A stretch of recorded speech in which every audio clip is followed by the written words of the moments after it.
Greetings, Culturians, and welcome back to the channel. Today, we have to explore the idea that James Gunn may be done, at least with DC, and at least for now. He did something so absolutely disrespectful recently that I'm not sure he can hang on to his job with Warner Brothers once we get around to the Paramount ownership, and we're going to talk about it. So, here we go. Now, before we get started, just a real quick reminder, I am trying to get to 50K, so double check you're subscribed. If not, click the subscribe button, make sure it says subscribe, then click the bell icon, turn on all notifications, and finally hit the thumbs up button because that counts for early engagement. If you have any thoughts or questions along the way, please click down below and comment and let me know what they are.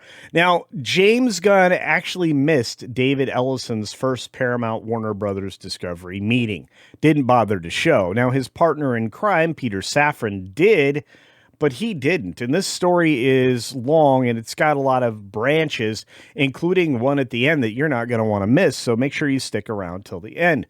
But as you take a look at the story from Cosmic Book News, and again, this is from Matt McGloin, James Gunn missing David Ellison's first big Warner Brothers Discovery meeting night might raise some questions, but a social media post from Gunn may already explain why. According to the trades, Ellison recently met with about 150 Warner Brothers Discovery employees with Peter Safran in attendance, along with the Warner Brothers film chiefs like Mike DeLuca and Pam Abdi, who I think are in no danger because they did something that was a reclamation mission I didn't even think was possible. They also rehabbed their careers, in my opinion, and they're proving themselves to be invaluable at restoring what Warner Brothers used to be, a film and television machine. As a matter of fact, by their operation, Warner Brothers had one of its most successful years ever in 2025, and 2026, while it started off a little rough, may end up being just as good as well. So let's keep going.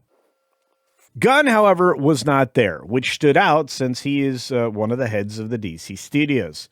And according to this update, it's even reported that Ellison mentioned DC twice at the meeting via Deadline, saying he leaned into the theatrical more than when Netflix co-CEO Ted Sarandos spoke to the executives back in December. At least that's according to an insider. And he name-checked DC twice. He loves DC. And what's not to love? It's a direct competitor to Disney. The Ellisons have lost no love for Disney. And there are, of course, other rivals like Comcast Universal, who are not big fans of Disney either. In fact, I think both of these groups are very tired of Disney ruling the dates and the theater releases and being able to pump out just absolute trash for their streaming services. In fact, that's one of the positive notes that I saw going forward. Now, here's the weirdest part of this situation. Gunn appeared to be in Atlanta for pre-production. Well, I'm sure he could have flown there later in the day, but hey, that's just my perspective. However, Gunn previously posted from Atlanta and said, pre-production can be long and lonely, so I love it when friends come to visit in Atlanta, which points to him being deep at work with Man of Tomorrow, which is supposed to start filming very shortly. And we've got some updates on some other films that just got finished and are ready for post, and we'll get to those later, including one from Amazon I'm actually looking forward to.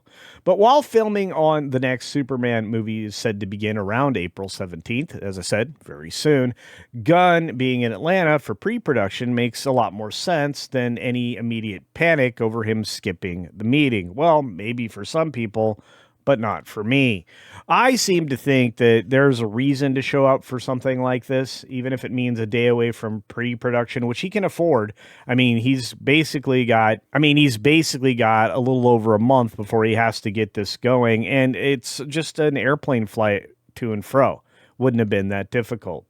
And from another recent update, while in Atlanta, Gunn teases that the Daily Bugle newsroom is back. Well, we'll have to see how that turns out. But Peter Safran represented DC Studios, and Safran attending the meeting is also important because he's the co-head of DC, and he also has larger ties to Warner Brothers as a producer, so DC still had representation in the room. just probably not enough to make an impact. Mike DeLuca and Pam Abdy being there fits as well. They've really saved Warner Brothers in their operations, as I mentioned before previously. And Gunn's absence does look odd on the surface, but it appears that it may have been for a practical reason. So here's the question. Was it disrespectful? Do you think that maybe he did it on purpose? Do you think he probably realized he could have been there? It's not that it didn't go unnoticed, because it certainly was. And we have an updated story also from our friends over at Geeks and Gamers. In fact, Gunn skips first Warner Brothers staff meeting with David Ellison as questions about his DC future loom. Now, it's a great headline, and our friend Marvin Montanaro wrote over there for this outlet that a reported meeting between David Ellison and key Warner executives is drawing attention for a major reason, and it was only because James Gunn wasn't there. According to industry coverage from Deadline, Ellison recently held a meeting with roughly 150 people. We've already talked about that. This Warner Brothers Discovery members were in attendance, and they needed to be there at the studio's direction. In fact, it highlights the three most important people, by my estimation, being in the room: Peter Safran, Mike DeLuca, and Pam Abdy. And these are the people that are going to be the movers and shakers and the deciders of things when it comes to all of the IP that DC and Warner Brothers actually controls. And that's a big deal. What immediately stood out was DC was reportedly discussed, as I mentioned before, more than once, twice, as a matter of fact, according to the Deadline report, which we're not going to consult at all because it's really kind of empty compared to this other coverage. So here's the actual tweet that makes everybody, want to maybe calm down on this, although it still is concerning to me. This is from Gunn, dropping this on whatever social media platform it is. Looks like Instagram. And saying, pre-production can be long and lonely, so I love it when friends come to visit us in Atlanta. And Jen just says Bobcat Goldthwait, Pollyanna McIntosh, and Michael Rooker. There you go. These are people who, are rumored to maybe be a part of more plans in the future. Not surprising. But you know what? It's not missed either. And look, a lot of times it's more profitable for me to make a bigger deal out of these kinds of things than not. But I'm not going to burn down DC because Gunn didn't make it there. Again, the question about whether it's disrespectful or not, it's up to you, not me. Could Gunn certainly have planned around this? Yeah, absolutely. But what's more telling is there seems to be acceptance in the Gunn household with what's actually coming in the future. And that comes from another story over at Cosmic Book News, and once again, Matt McGloin. James Gunn's wife, Jennifer Holland, mentions Paramount at Saturn Awards. Now, I saw this, but I didn't really think it would have become a story until we learned all of these other factors. And it's relevant because James Gunn's Peacemaker picked up Best Superhero Television Series at the 53rd Annual Saturn Awards, which, again, is a great place to kind of keep track of what's new, hot, hip, and what's coming. And it beat out Daredevil Born Again, which is not a surprise, Gen V, which was weak, Invincible, which was fine, Ironheart, which was complete trash, and The Sandman, which was such a deviation nobody enjoyed. But the win is notable on its own, but what really stands out is Jennifer Holland using the moment to bring up Paramount while accepting the award. In fact, here's what she said. While accepting the Saturn Award on behalf of Peacemaker via YouTube, Holland thanked HBO Max, DC Studios, DC Comics, the writers and artists behind the characters. She then said, and probably Paramount, because they're going to own us soon, is my guess. That comment quickly raised eyebrows because Paramount has nothing to do with Peacemaker, which is a Warner Brothers Television and DC Studios production. Now, why would she do that? Why? Well, because she's trying to soften the ground, because it's perceived right now as Gunn doesn't want to be part of a DC that's any part of Paramount. He's not politically aligned with the new leadership and new ownership, and that, again, may play at odds with whether or not he stays into another contract. As it is, I believe his contract expires before this actual deal would close. So it's a maybe not situation at this point. But what's worse is that he's been very quiet online. And he doesn't really talk very much about this particular deal publicly.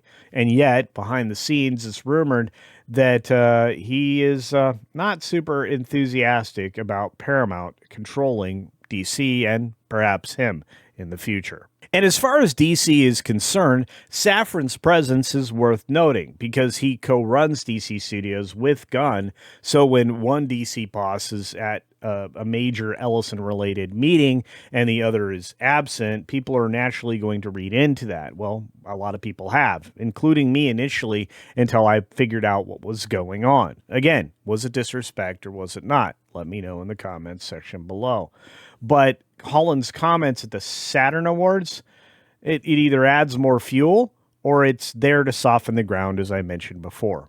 That perspective is up to you. Let me know what you think in the comments section below.